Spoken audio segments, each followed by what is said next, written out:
Okay, so I want to finish up a little bit just talking about what is traditional Asian thought and talk about something that's a little bit possibly controversial, and that is something that people have talked about in Western religions, that in Western religions, the immediate experience of what we might call, use a fancy word, numinosity. Anybody ever heard this word, numinosity, numinous? What does numinous mean? It's a word that means godlike or an experience of God or experience of sort of a higher power, something that is beyond just your own individual sense of the world. That you feel the presence of something bigger, you feel the presence of something outside yourself.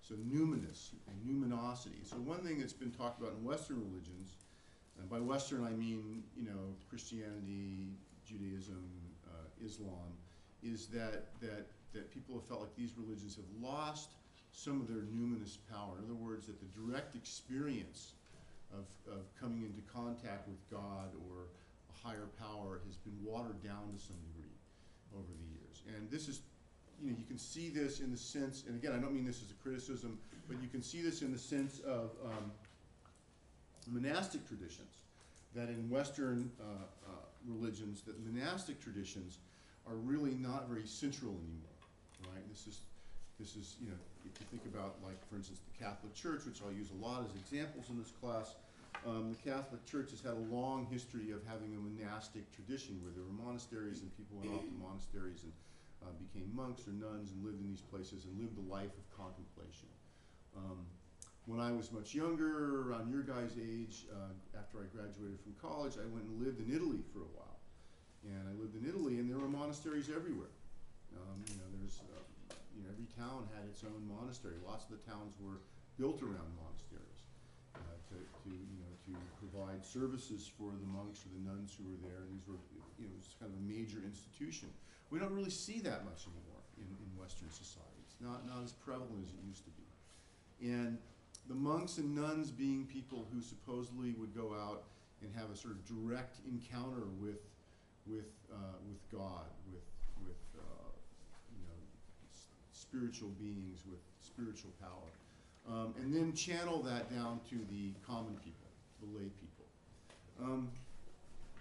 And what's happened now, according to some people, and again, I don't mean this as a criticism, is that Western religions have been watered down to some degree. That we don't really have this. We go to church, we might sing some hymns, we might pray,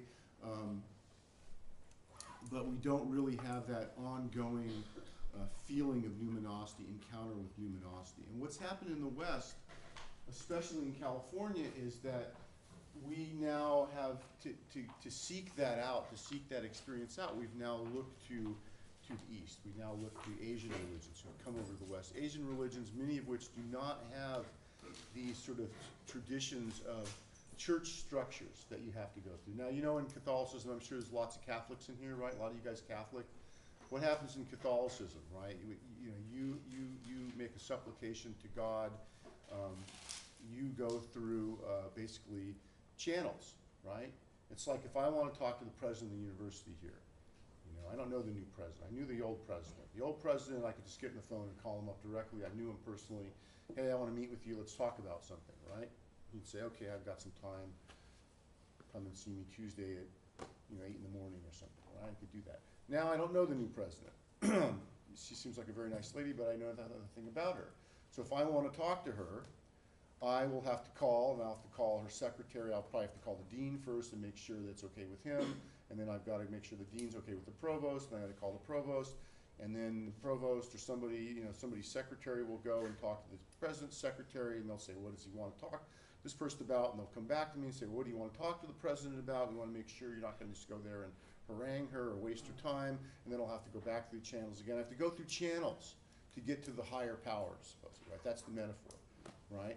And so the idea in Western religions now is that we essentially have to go through these sort of higher, these channels to get to the higher power. And in the Catholic Church, this was very well codified, right? First of all, you go up through the channels to your local priest, who then goes to the bishop, who then goes to the archbishop, who then goes to Rome, and then goes to the Pope, and then the Pope, is appointed by God, and then stuff comes back down, and then there's a connection made, right?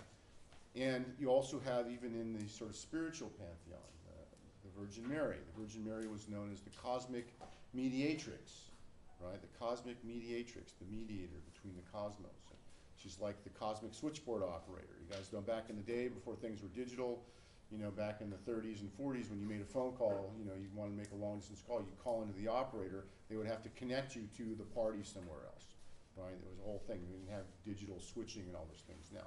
And the Virgin Mary has that little bit of that function, right? A little bit of that function. But there, you know, but what you find is that people want to have the direct connection. And so what you find is that people find ways around, you know, going through the channels, right? So I want to talk to the president. I just figure out what time she leaves her office and walks out to her car, and then I just walk out to the car and say, oh, by the way, President Beck, I'm Kevin, and I just wanted to let you introduce myself, and, you know, right? And I go around all those channels, and I do it that way. Hopefully it's not considered to be some form of stalking. She doesn't start screaming and spraying me with mace and call the police. But this is also what you see in, you know, people, you know, one idea is that people have a need for this sort of spiritual connection, whether it's God or a higher power or something outside of ourselves or bigger than ourselves. And so what you find is that people will find a way around the structure, right? I lived in Italy for a while. In Italy, it was very interesting how people did this, is that at the end of the block where I lived, and you saw this in many blocks, and there may be, this may also be true in other Latin countries, I don't know, but in Italy, at the end of the block, there was a shrine on the street, built into the sort of like a brick wall. It was like a little concave thing, and it was the Black Madonna, the Black Virgin Mary, you know, very dark in color. And then, you know, there's a little shrine there, and people kept candles lit, and they put flowers there. And, you know, anybody in the neighborhood, you needed to make a direct connection. Rather than go through the church and the priest or everything, you know, something was going on, somebody in your family was sick, you had some problem, you know, you couldn't come up with the rent money, there was an issue, you didn't go to the church. You didn't go to the priest and talk to people, or maybe you did that, but you also wanted the direct connection. You would go down to the little altar at the end of the block, and you would pray to the Virgin Mary directly, and have her directly intercede for you. Okay? And so there's, again, you see this, you know, this need for this direct connection. Now, also, we could also talk about the idea that the feminine versus the masculine, that the church structure is very masculinized, and people have a need for connecting to the goddess, to the feminine. And so they make these little shrines and things like this. And I know other people, I've had people in this class before tell me that they have these kind of things like in Latin America and in Brazil and places like that. You can also see these kind of little Virgin Mary shrines. But this is your way to have a direct connection, right? But, you know, we see around here, we don't really have that as much.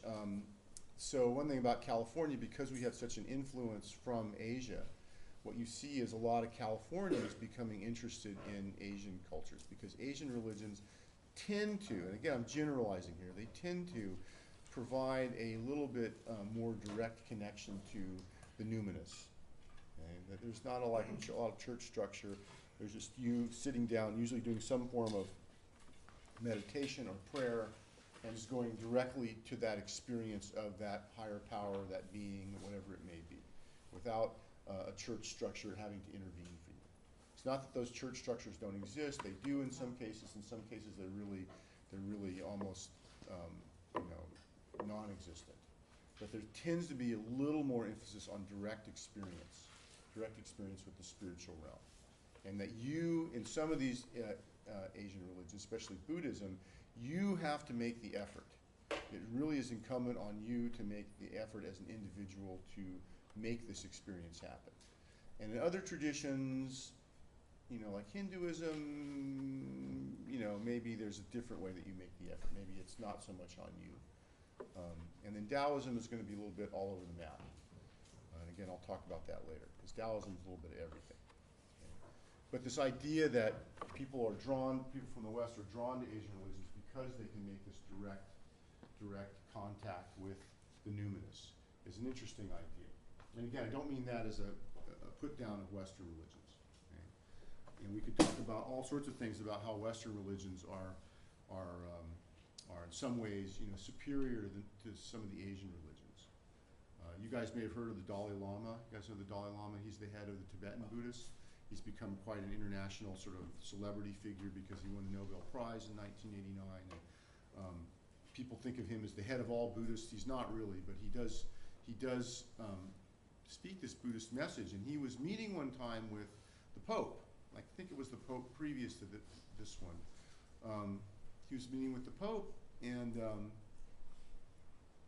he was noticing about all the Christian outreach, that Christians were actually going out and setting up soup kitchens and actually feeding people. And he was very, very impressed with that. And he said, wow, as Buddhists, we just sit around and meditate for people and pray for people, but you Christians, you're actually going out there and cooking soup and feeding people. And he goes, that's really impressive. We should do more of that. We Buddhists should do more of that. So again, I want to be clear here to you guys, because I'm assuming most of you are probably Christians, that I'm not playing favorites here. There's good things about all religions. Okay? And there's probably bad things about all religions too. Okay? There's good and bad things about all religions. Okay? So I want to be clear about that. But this is one thing that I think if you talk to a lot of Westerners who become involved in Eastern religions, this is one of the things you'll hear. They want a direct connection to this sort of spiritual realm. And you'll see other religions, especially, and I mentioned here a little bit specifically Judaism. Judaism has a very interesting history with Asian religions, especially with Buddhism. That if you look at, go out and you do a poll of, for instance, Americans who have adopted Buddhism as their religion, you'll find that a good proportion of these folks have a Judaic background. And it's very interesting, and there may be some reasons for that. And one is that both Buddhism and Judaism have a history of asking questions, of questioning authority, of questioning the dogma of the religion. And in Judaism, they have the Talmud, where you're writing all these questions and having a debate about things that are in the Old Testament and in the Bible, and there's a long tradition of that. And in Buddhism, the same thing. And when we talk about Tibetan Buddhism, remind me to talk to you about how Tibetans debate religious points. They have a whole debate system. It's very interesting how they do it. They do it. It's like a debate. I mean, they actually sit there and somebody will propound a point, and the other guy will try to hit them on the point, and they'll actually go back. There's a lot of back and forth, and they have this whole system of questioning things. And of course, the Buddha most famously himself uttered the phrase, "Question everything."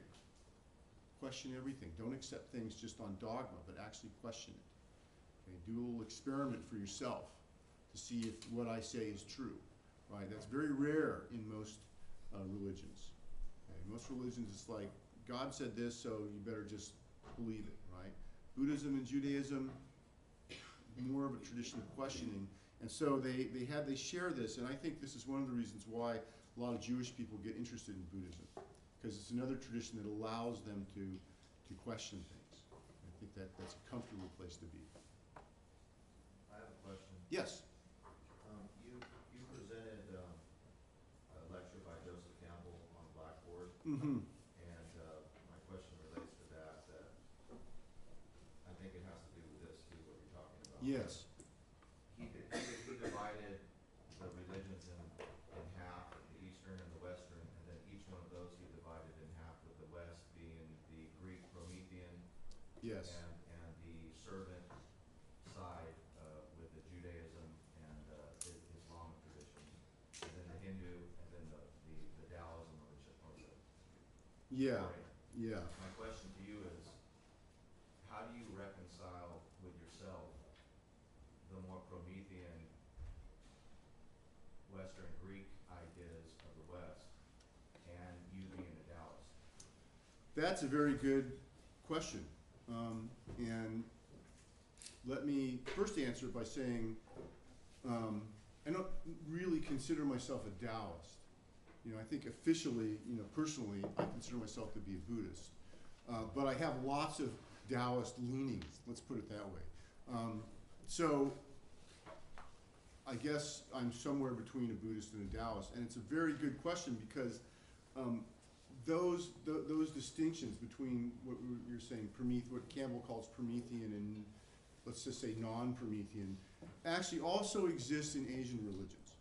Okay, and Buddhism is a good example. Buddhism can be seen on the surface level as being very Promethean, And we'll talk, I think, at the end of today or next time, we'll talk a little bit about the hero myth. And you guys are reading that little excerpt from The Hero of a Thousand Faces, right? And this idea of the hero who descends into the underworld and brings, you know, it has a transformation, fights the monster, and then comes to the light and brings this new insight to people and changes things, even though they in themselves are changed. This is a myth in our culture that permeates and marinates our culture. And it's a myth that is especially pronounced in, I would say, my opinion is, especially pronounced in Christianity and Islam, and I think also probably to a large degree also Judaism. I might disagree a little bit with Joseph Campbell, and I do disagree with Joseph Campbell in some points.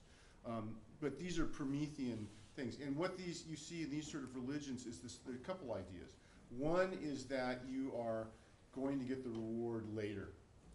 Right, you're a good Christian, you go out, you proselytize, you convert people, you live a good life, you do all these things, you follow the word of the Bible, you do what God says, and then when you die, you get your reward, you go to heaven, right? And there's versions of this in Islam. You've heard all the sort of popularized stuff, you know, that they talk about. Yeah, I went out and martyred myself and blew up people in the shopping mart because I knew I was going to get 72 virgins after I died. You know, what that guy's going to do with 72 virgins, I don't know. But, you know, these kind of things. These are very heroic, even though it's a negative. There's a negative overlay on that last example. It's still a heroic myth, right? And these hero myths. And you see in Buddhism the same thing. I'm going to get enlightened. I'm going to go sit under the tree, and I'm not getting up until I get enlightened, right? I'm going to get this hero stuff, and then I'm going to put in all this effort. And even in Buddhism, you know, a lot of forms of Buddhism, Tibetan Buddhism especially, I'm going to work on enlightenment my whole life, and then at the moment of death, I have my chance to get enlightened, right? I'm going to get my reward at the end. And so we see there's some similarity there. And then you see other religions like Hinduism. And Hinduism's a little, there is some of that. There's a branch of Hinduism where you have some of that. And then there's a branch of Hinduism where, you have no idea. You're on this wheel of life and you're trying to get off, and you know what? You're making all this effort. Don't bother. Eventually everybody's going to get off. Just do your best. And it's not quite the same. And then you got Taoism, where you have things like Wu Wei, action without action, where the way to really achieve salvation is not to die and ascend to heaven, but the way to achieve salvation is to be between heaven and earth in your appropriate balanced place, right? Now, Taoism also, we're going to learn in this class, has the other stuff too. Taoism has everything, which is why I really like Taoism. So you can say I'm a Buddhist, and as a Buddhist, I'm this kind of Taoist. Right? Taoism can be the big container for the other religions. You can even say I'm a Christian, and therefore, because I practice this kind of Christianity, you can see this in the context of Taoism. I'm going to get to that later. That's a little more complicated. But the idea that there are these different ways of dividing the religions up, to me is, I think Joseph Campbell does a good service by helping us analyze these things by making these distinctions. But I think once you start looking more closely, the distinctions start to break down. I think my question also is the concept of it, meaning if I think the Dalai Lama speaks directly about the East also, much like Joseph Campbell has a way of looking at things and the West has a way of looking at things too. Yeah. I'm pretty sure he speaks, if I can remember correctly, some of my reading. But what I'm asking is,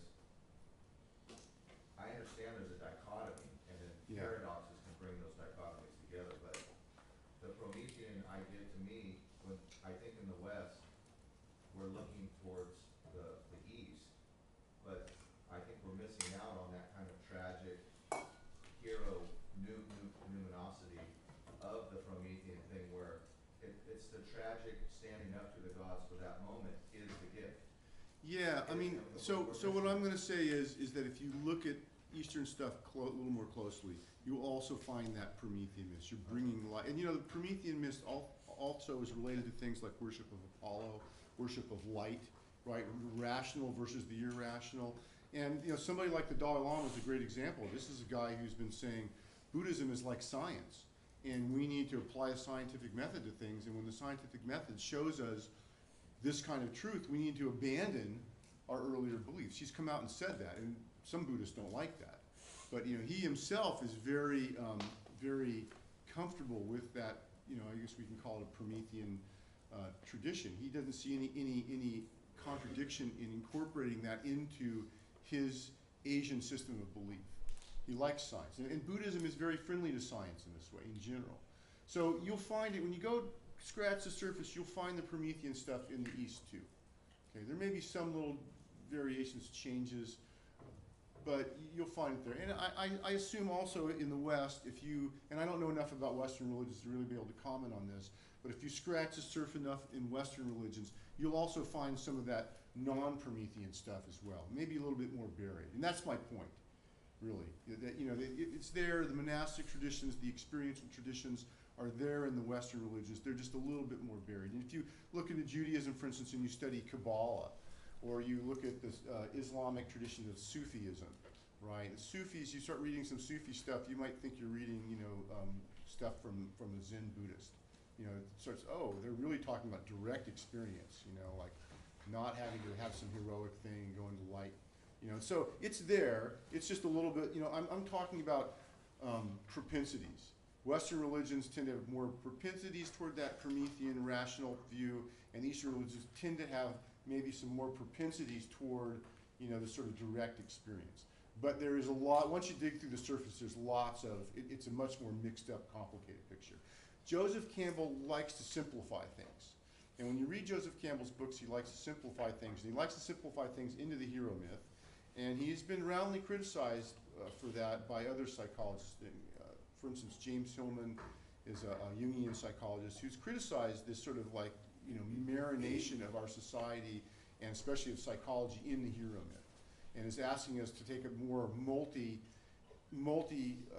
multi-viewpoint take on, you know, at least in his case, psychology, right? The hero myth is fine, but it's just one type of viewpoint. There's other viewpoints as well. There's other myths. So you got Prometheus here, but you also have a myth of Hades over here. You have a myth of, you know, maybe, the Taoist immortal over here. You have the myth of the trickster over here, you know, Native American tradition, like coyote. Those are all valid points. They're just as valid as the hero myth, but we just focused on the hero myth. And I'll talk to you a little bit more about that when we talk about, I'll talk briefly about Joseph Campbell. So remind me about that. But I think it's a very good question. And so something I think I would ask you, keep this idea of these dichotomies, these differences in mind throughout the course when we're talking about things. And then, you know, like the Buddha said, don't take it for what I'm telling you, just test it out for yourself. So I talk about Hinduism, say how much of this is Promethean, how much of this is something else, right? And you can just sort of see for yourself. And I think you'll see a little bit of a mixture in there. Okay? When we get to Taoism, I will directly talk to you about, here is the stuff that is Promethean, and here's the other stuff.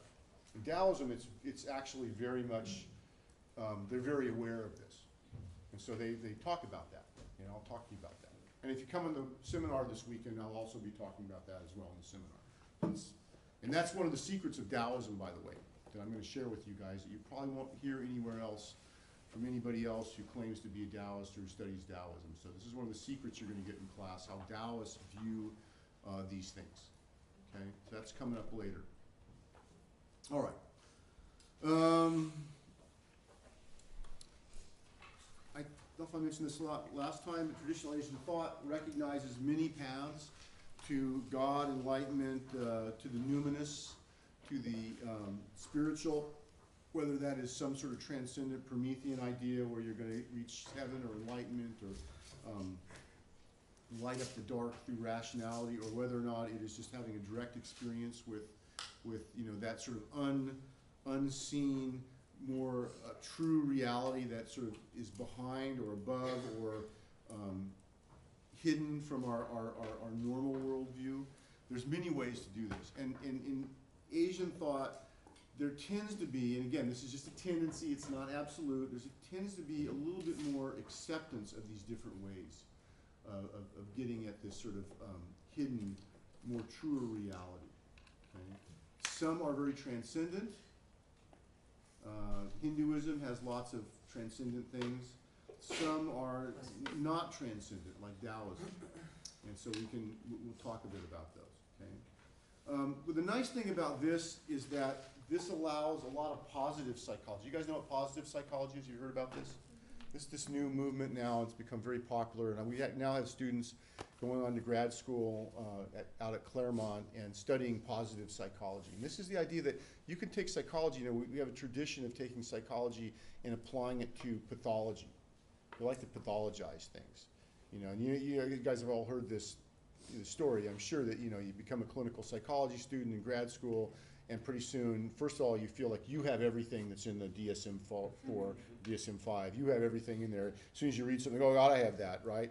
And then you realize that, and then you start thinking like everybody's got a pathology, right? And you start labeling people by their pathologies. Everybody's pathological, right? Freud was really good about this. Freud, you know, really good at pathologizing people. So we have a long history of this, right? Everything is, you know, negative. Everybody's screwed up, right?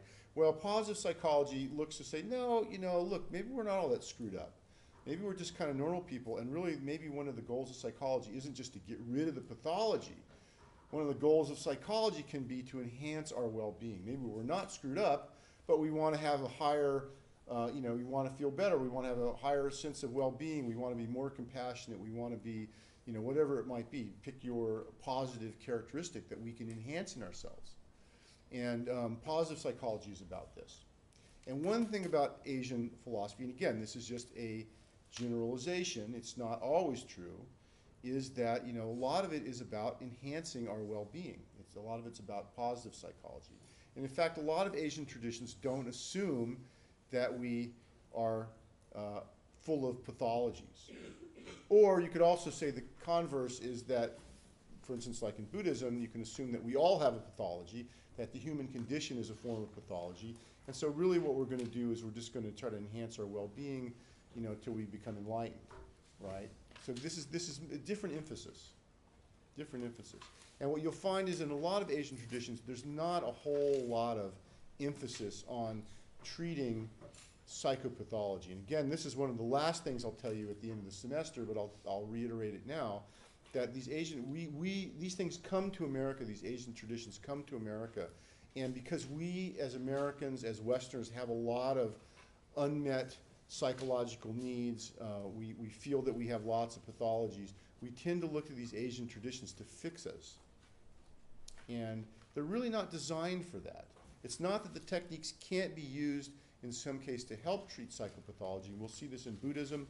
A lot of Western psychotherapies now are adopting this Buddhist mindfulness meditation as an adjunct to psychotherapy, and it seems to be very helpful to people. So it's not that the techniques aren't helpful, but that's not originally what they were designed for. The Buddha didn't come along and say, well, these people have antisocial personality disorders, so what I'm going to do is I'm going to design a meditation technique to cure them. That was not the intent. Okay? That was not the intent. And you'll see that with the rest of these psychopathologies. And one of the things is you have to realize these come out of societies that are very traditional, that are in a very different structure. People lived in a really quite different way than we live in the modern world. Whether you're talking about Asia or in the West, now, you know, Asia has been westernized enough that I think I can make this statement for pretty much everywhere in the world, that, you know, we don't live in the traditional way anymore. We don't live in small villages of 50 to 100 people where people, you know, did traditional things. We didn't get around, you know, by walking or by, you know, even horseback riding. You know, we zip around in cars nowadays. I want to go to LA, it just takes me an hour. You know, back in the day, it would have been, you know, maybe it was 2 days walk to go to Los Angeles, you know. And so now everything is faster.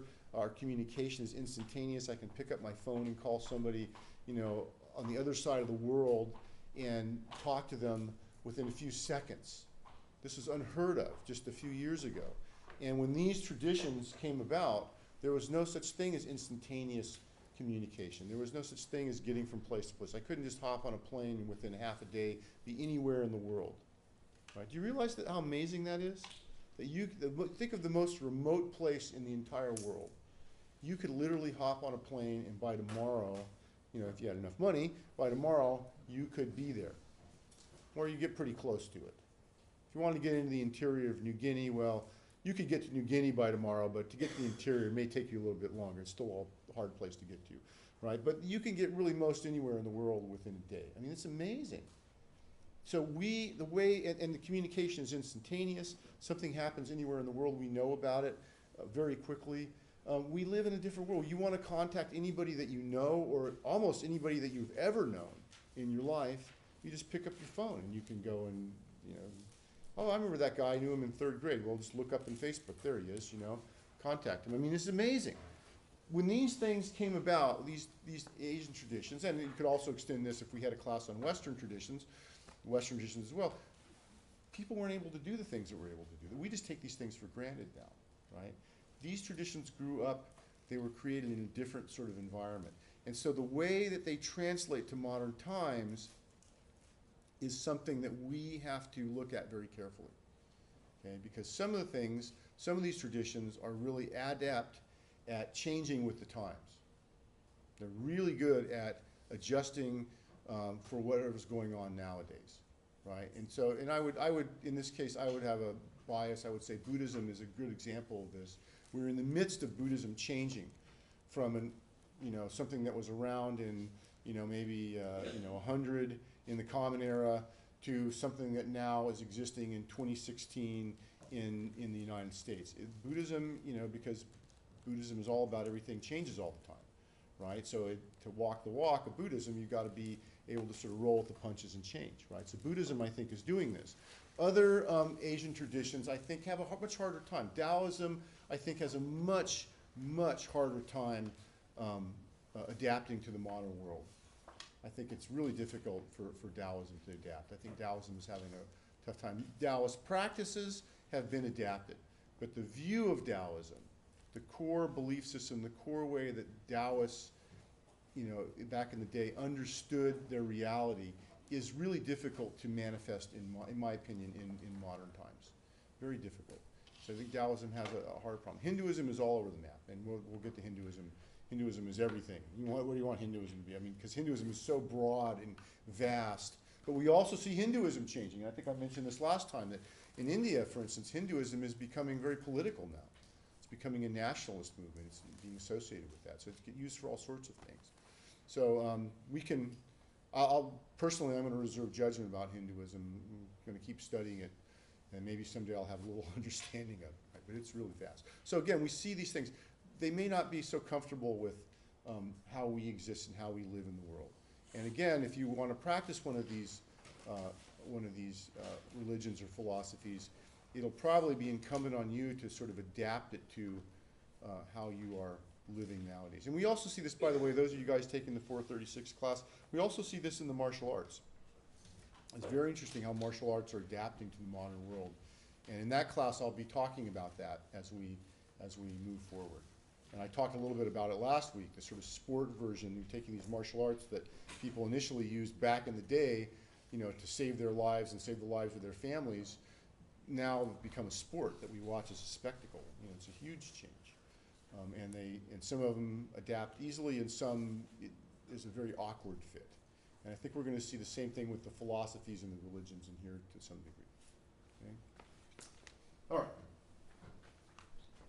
I will also talk to you about, and I'll be very biased about this, so let me be very upfront about this. When people have adopted Asian systems of Asian thought in a very superficial way, and they still have a Judeo-Christian Islamic worldview, but the trappings now, the outward trappings, have become something Asian. And this is something I don't like personally, and I see it all the time, and it's even, I see myself. It's very hard when you grow up in a Western culture to shed the viewpoint of the culture and be able to see through the eyes, figuratively, of a different viewpoint, especially one that comes from a place that's very, very different than where you grow up. And this is one of the reasons why I will encourage each and every one of you, when you get out of here, or before if you can, you should travel. Because I can tell you all day long about how Hindus view the world, but if you fly to India and get off the plane and hop in a cab and have the cab take you into the heart of an Indian city, and you get out and wander around, you're going to have a much greater experiential sense of the Hindu worldview. It's going to really feel very different. I can tell you from experience of getting off a plane in India and just being in the middle of it and just feeling like it was as if I had got in a spaceship and went to Mars and gotten off the spaceship and was walking around Martian society. It was that different. And it was a great experience, by the way. It's an awesome experience. And not only will it help you understand different worldviews, it will enlarge your perspective on everything in your life.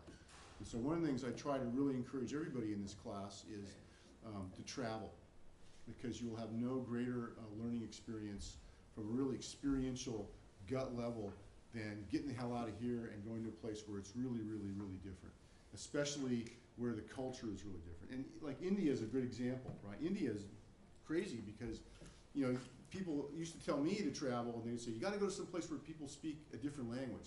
And that is a really interesting, great experience. Go to a place where you don't speak the language. That's a really interesting experience.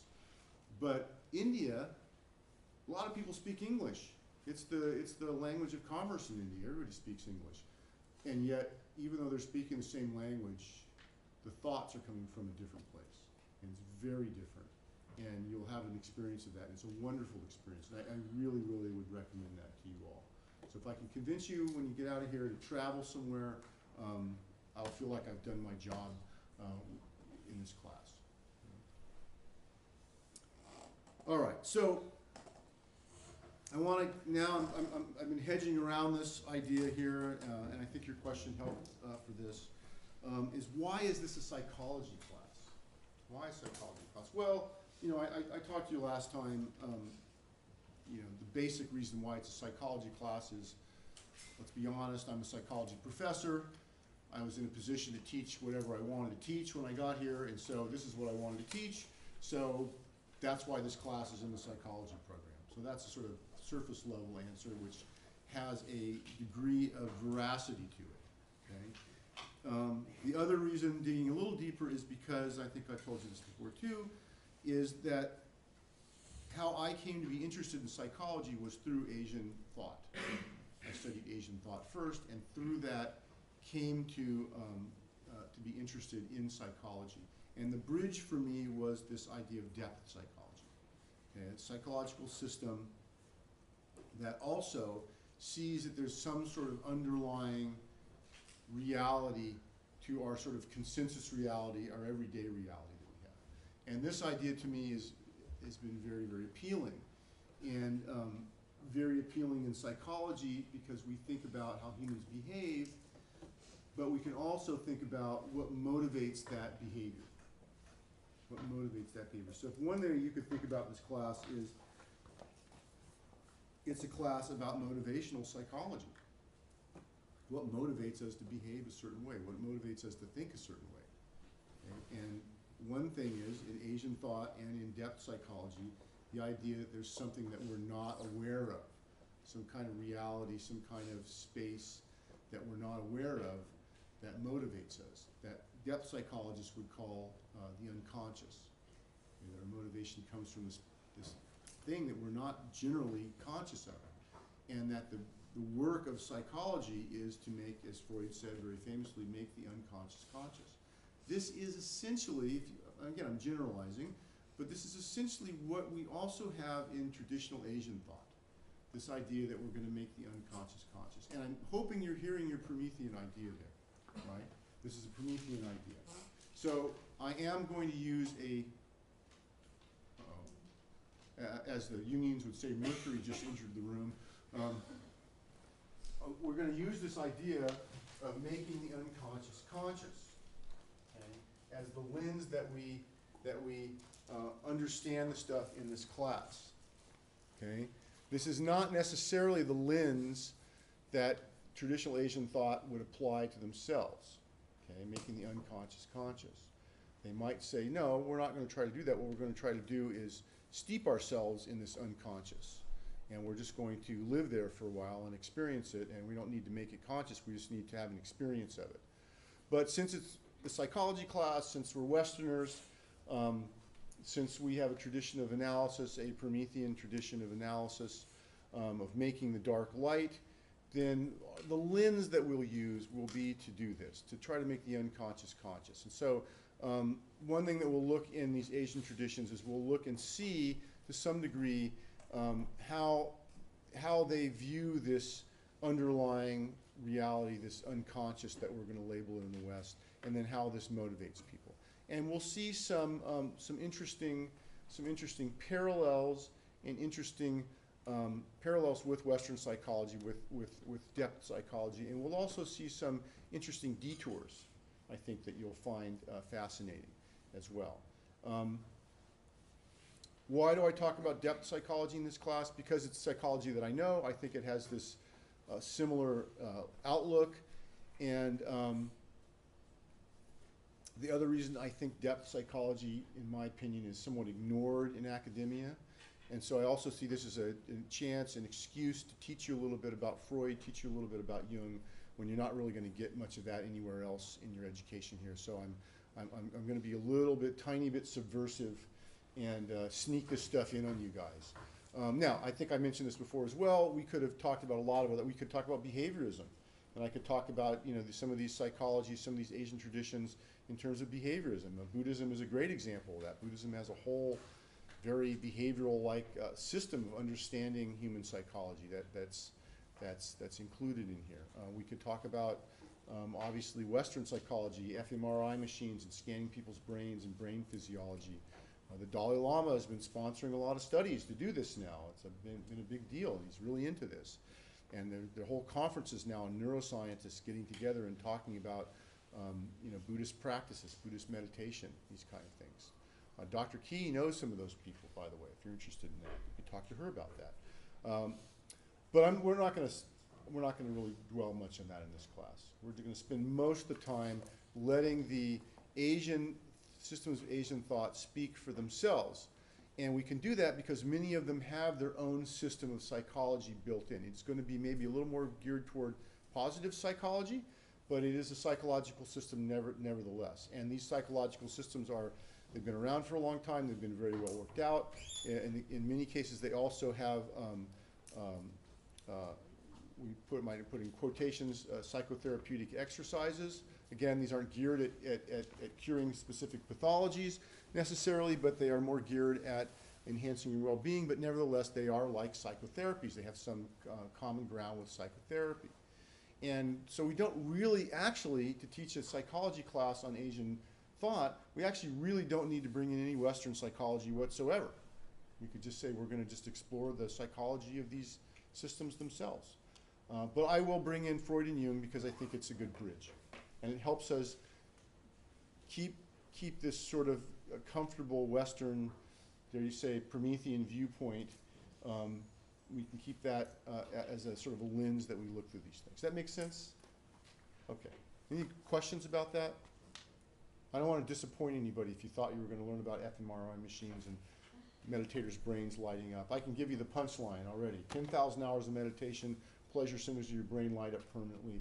Less than 10,000 hours, you proportionally less pleasure center lighting up, but still does light up with less meditation. So we really have physiological evidence now that meditation is very helpful to you, to us. Okay? So that's the long and the short of it. There's a lot more detail if you look into some of these studies. And those of you interested in that stuff, I really would encourage you to talk to Dr. Key about that, since she does a lot of fMRI studies. And that's something we've had a lot of students go over and do internships and things like that, doing these kind of, not with meditators, more likely with schizophrenics, but you can do these fMRI studies. And it's something some of you guys may go on to graduate school to do. Okay, so I want to give you a little bit of the basics of Freud and Jung. Okay?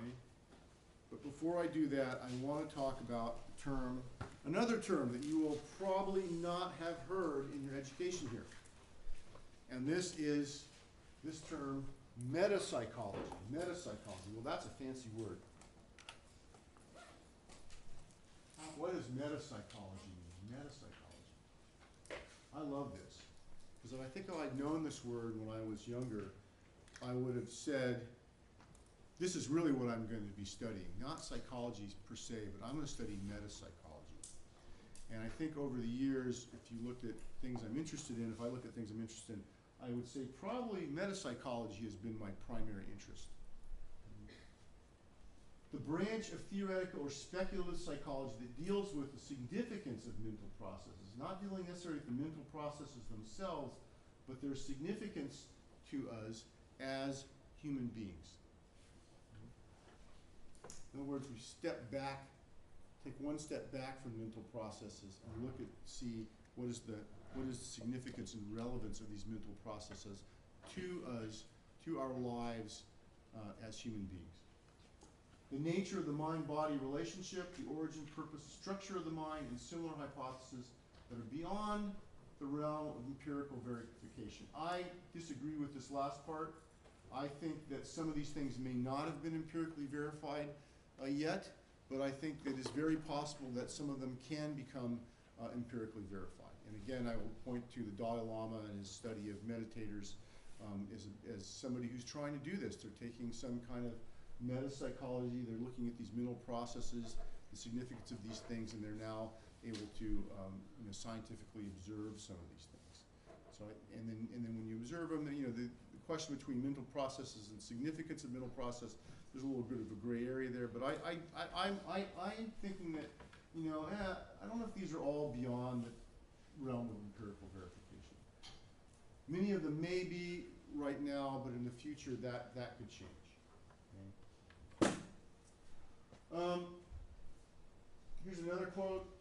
The study of the origin, structure, and function of the mind and the relationship between the mind or spirit and the physical universe. It picks up where psychology as the science of behavior leaves off. Hence the name metapsychology is the correct connotation of being a study that goes beyond psychology, beyond the study of behavior, to the study of that which behaves. Beyond the study of behavior to the study of that which behaves. In other words, the human being who's doing the behavior. I like this. Those of you guys who know me know that sometimes here and sometimes over at Cal Lutheran in the graduate school, I offer a class on existential psychology. And existential psychology also follows this distinction here and is in a sense a meta-psychology, because existential psychology really focuses on the person doing the behaving, not the behavior. And it's a different focus, very interesting way of looking at things. I won't talk too much about existentialism in here because I don't want to have your heads explode. But I might mention it a little bit especially when we talk about Buddhism, because there's a lot of similarities between existentialism and Buddhism. And in fact, some of the great existentialist thinkers got a lot of ideas from Buddhism. They cribbed a lot off Buddhism. If we had time, we'd go into some of that stuff. It's really quite interesting. But it is kind of like a meta-psychology, so I like this idea. Okay?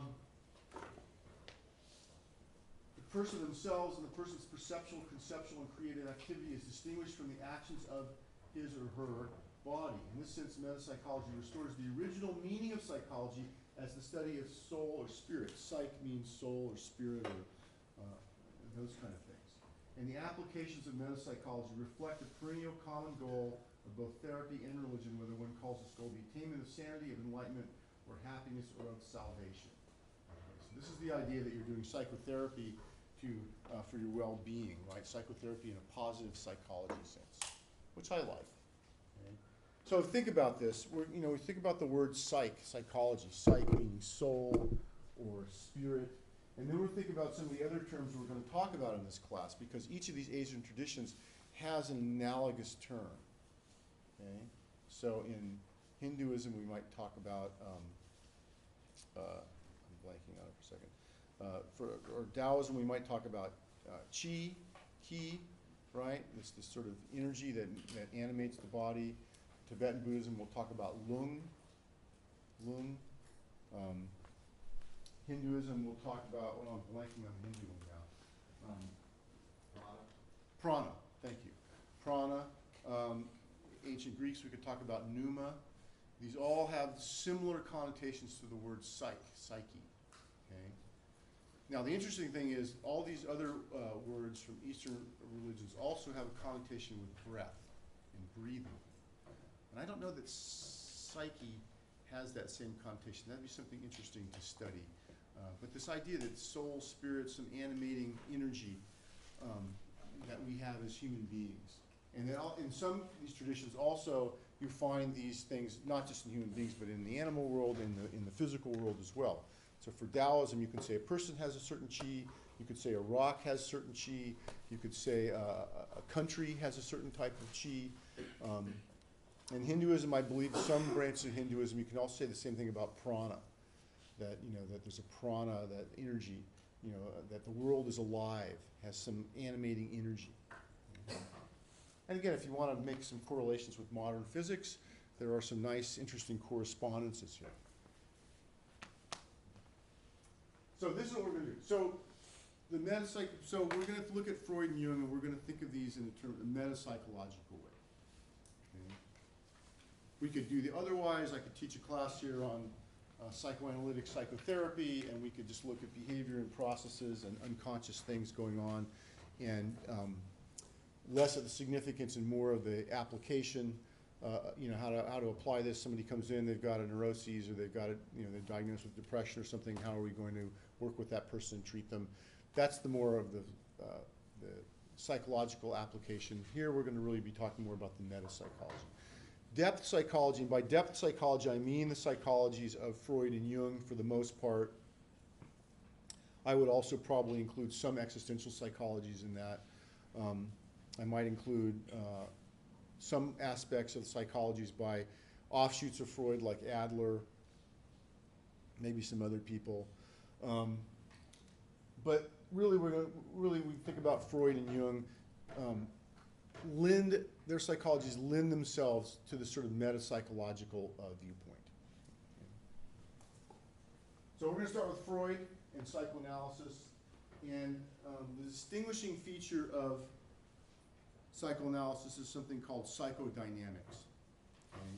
And psychodynamics is the study of thoughts, impulses, drives, emotions, experiences, and defense mechanisms that explain how the mind functions and adapts. Okay? So the movement of these things within the mind. Dynamic. Dynamic means movement. And by the way, this is a picture of Freud's consulting room. And Dr. Freud would sit in his chair facing this way. You would go into his room, you would lie in this couch facing away from him, and he would have you do a technique called free association, where you would lie on the couch and you would free associate, which means you would just talk about whatever comes to your mind. And the idea, and the room would be a little bit dark, you might be looking at some paintings or some sort of nondescript things, and the idea was that this would engender your mind to, your unconscious mind to come forward. And you could express a lot of your unconscious doing this. Especially as you become more comfortable, you lie on the couch, you sit back, say whatever comes into your mind, and then a lot of your unconscious stuff will come out. The other place that unconscious stuff comes out is in dreams. And I'll talk to you a little bit later about the way Freudians look at dreams and the way Jungians look at dreams. The dreams are also thought by Freud and Jung to be the royal road to the unconscious. Okay, so the way you get at unconscious stuff, your bridge to the unconscious, your bridge to this other alternative reality is through dreaming. Okay, so this is a technique here, free association on the couch, and then also dream analysis, looking at your dreams. And there's a long tradition of this. There's a tradition of this that goes back to the ancient Greeks. You go to the temple of Asclepius. I'm pronouncing that incorrectly, I'm sorry. The Asclepian temples, something was like the god of medicine, and you would have an illness or something going on, and you would go to the temple, and for your treatment, what would you do in the temple? You would go in the temple, and you would sleep at the temple, and you would dream. And your dreams would give you a key to what was going on with you, and then the idea would be also a key to how you would be cured. The gods would come to you in the dream and provide you with medicine. Okay, and so again, even among the ancient Greeks, we could see this sort of idea that dreams are this path into this other world, and that this coming into contact with this unconscious is something that can be quite healing. Okay, now the Freudians tend to be a little more look at this dealing with pathologies. The Jungians tend to look at this as more dealing with enhancing well-being, and I'll talk to you a little bit about that later.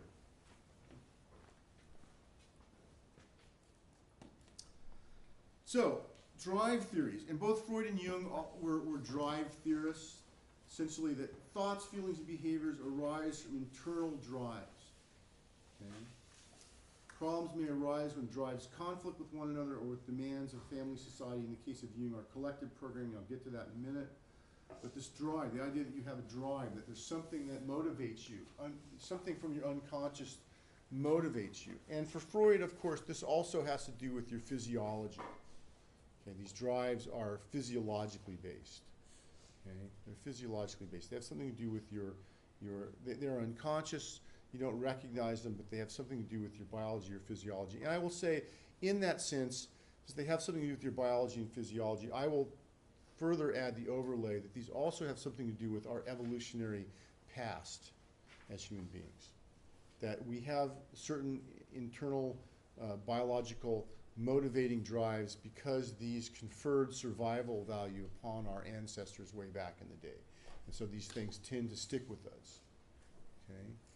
And I'll talk to you about these. By the way, this is an interesting picture. This is a picture of both Freud here and his young adept colleague Jung here when they came to Clark University in 1909 to give lectures. And this was the interesting beginning of the breakup of their bromance. I love to use that word, bromance. They were on a steamship traveling from Europe to America, and on the steamship they thought to pass the time, because remember back in the day, even just not too long ago, you couldn't just fly from Europe to here in a day. You had to get on a steamship and go on a big boat, and it took like a week to go from Europe to the east coast of America. And so to pass the time, they thought they would analyze each other's dreams. And so Jung gave Freud a bunch of dreams, and Freud analyzed those dreams, and then Jung said, okay, give me some of your dreams, and Freud said, no.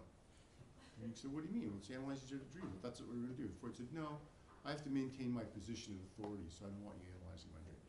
And Jung, being a rebellious young man, this hooked his father complex, his Oedipal complex, and this was the start of the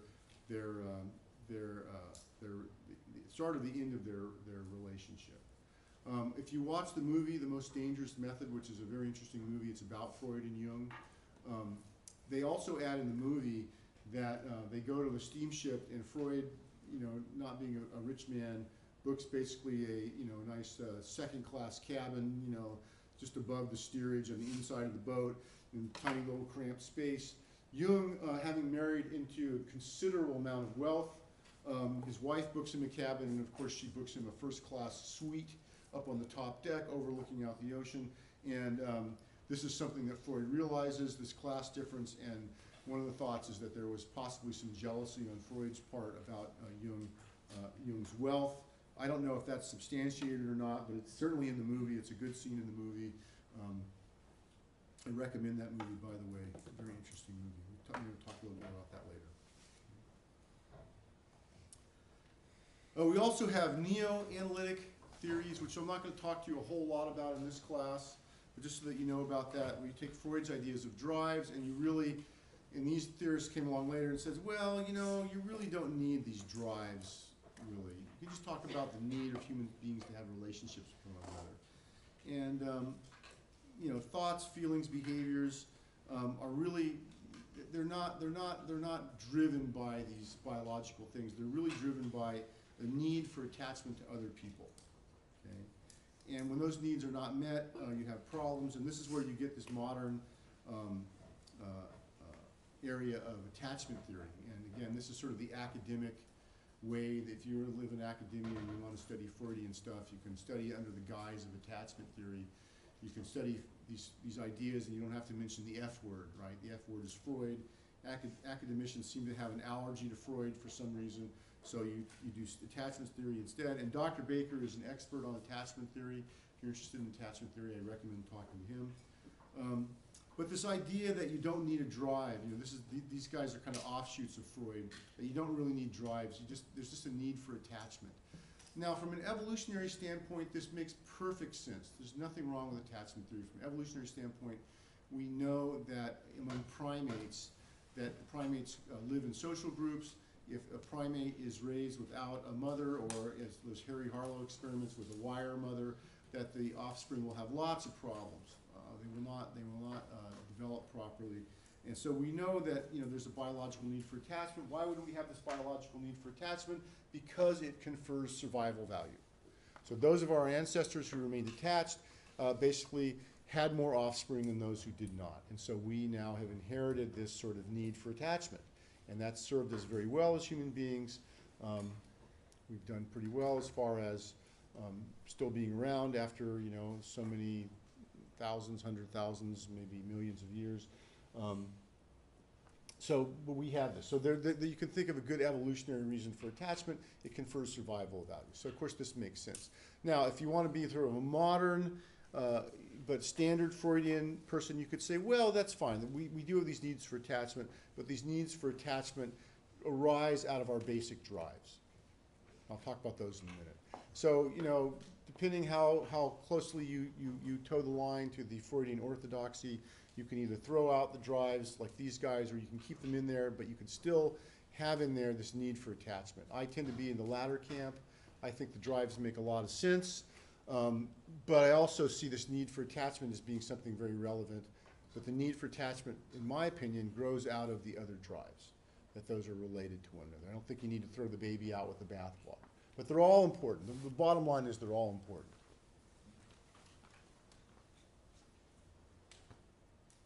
Now, what about Freud and Asian philosophy and religions? Freud did not study Asian philosophy and religions. He was not really that interested in what's going on in the East. Very interestingly enough, during the time of Freud, you also have other Germanic scholars who become very, very interested in Asia and in the East. And so, but Freud, that was not his deal. I think he was more of a guy who was, you know, looking to do something that was dealing with pathology. Eastern ideas were not something on his radar. He did refer to something he called the nirvana principle. Excuse me. But in Freud's thought, this was seen as a return to pleasure through a reduction of excitation, and not a real understanding of what the term nirvana means. Later on, he revised this to include pleasure induced through an increase in excitation. So these are very different than the Buddhist idea of nirvana. Okay, so he had a kind of pop psychology version of nirvana, really had anything to do with Buddhism. Okay? Nirvana, we will learn a little bit later on, refers to literally, the literal translation is the blowing out of a candle, or an encounter with non-duality. So very different than the way Freud looked at things. Now, Jung, on the other hand, made significant forays into the study of Asian philosophy and religion. He wrote insightful introductions into the Taoist text, The Secret of the Golden Flower, and the Tibetan Buddhist text, the Bardo at the Dole. He also wrote an introduction to the Taoist text, the I Ching. Jung was able to demonstrate the universality of many of his ideas, like the collective unconscious and archetypes, which we'll talk about later, through the study of these texts. However, what he didn't do is he looked at these texts from these other cultures, from Asian thought, and he saw his own ideas reflected in those texts. What he did not do was look at those texts and see the ideas in those texts on their own in some unique way, and then apply those to his psychology. So he had a very, I would say, one-pointed, one-direction look into Asian thought as a way of sort of validating his ideas, not the other way around. Okay, and this is very important. And again, when you look at depth psychologists who look at Asian thought, this is something that you see, okay? Even if they're looking at the universality of things. Like, look, you know, here we see in the Western culture, we see there's a trickster, there's a hero. We also see it in Asian culture too. See those things over there? Oh, they're all universal, right? Well, that may be true. But this is denying, or what's the word I want to use? Making the Asian stuff not as important. The idea that the Asian systems of thought do not have something on their own that's unique to them that they can offer to Western psychology is somewhat absent definitely from Jung's work. And I would include people who come after Jung. I would include Joseph Campbell in this. That they're not necessarily the uniqueness of things that come out of Asian thought. Or if they talk about the uniqueness, they might say it's unique, but then they don't really engage with that or explicate that to then enlighten the rest of the universal things that are also from the West. Okay? And again, this is not a criticism, because this is, you look at people like Jung, you look at people like Joseph Campbell, and Joseph Campbell, by the way, is a guy, mythologist, who really drew from both Freud and Jung. You know, he didn't have any tribal ties to one camp or the other. He was really happy to draw from both traditions, but he's a Westerner, and so you know he is really looking at you know the sort of the structure of mythology as a Western person looking at it, and that's fine. You know, we don't really expect that from him, but we do not want to say that he explicates. At least I wouldn't say that he explicates Eastern traditions from the viewpoint of these Asian traditions. Okay, he's not expressing that. He's not expressing necessarily the uniqueness of the Asian traditions and what they have to offer Western psychology. Now, Joseph Campbell probably doing a little bit of that, but that's not the main thrust. And certainly with Jung, we don't see much of that. Jung is a guy who got in a steamship to travel to India, and when he got to India, he stayed on the boat the whole time. So he puts the toe in the water of Asian thought, but he does not jump in for a swim. Let's put it that way. Okay? And we'll talk a little bit about that. Nevertheless, Jung's forays of engaging these Buddhist and Taoist texts is incredibly important for this class and for our beginning to bring these traditions to the awareness of people in the West, and especially the awareness of psychologists. And I owe these Jungian texts to my becoming a psychologist. I would never have in a million years thought about going into psychology if I hadn't read Jung or doing these right, especially the Tibetan Book of the Dead, the Bardo of the Dole. That was very instrumental in my becoming interested in psychology. There's no way. I would have been a fish biologist somewhere, you know, working in a fish hatchery. You know, I wouldn't have gotten interested in psychology at all. This was the gateway drug for me. So, you know, so personally I feel a great debt to Jung for having done this, and I think these works are incredibly important to read. And you guys are going to be reading some of these things at Jung. I think I have some readings for you. Okay. And Jung was able to really look at many of his ideas, like the collective unconscious and archetypes, through the study of these texts and seeing that these texts not only applied to things from the West, but also apply from things to the East. And this is very important. Okay, this is very useful and important. Okay, I think that's that for this. So I think I'll let you guys take a break. So why don't we take a break for 5, 10, 15 minutes, and then we'll come back and we'll talk a little bit more about this stuff.